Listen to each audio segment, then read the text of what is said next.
Hello, andito naman po ako sa aking mini garden. Dadagdagan ko lamang po ang aking mga tanim na gulay ng lupa at dumi ng hayop para naman malusog po sila at para madami ang bunga nila.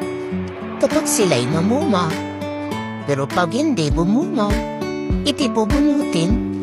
Joke lang po. Ito na nga po, naisipan ko nga magtanim kasi ang mahal na ng gulay ngayon sa paligid. Tapos, di pa sapat ang sahod. Kumbaga, hindi talaga kasya ang sahod. At maganda po talaga pag may sarili kayong tanim na gulay para fresh pag hilahok po sa lulutuin yung ulam o kahit ano pang lutuin pa yan. Kaya, magtanim na rin po kayo.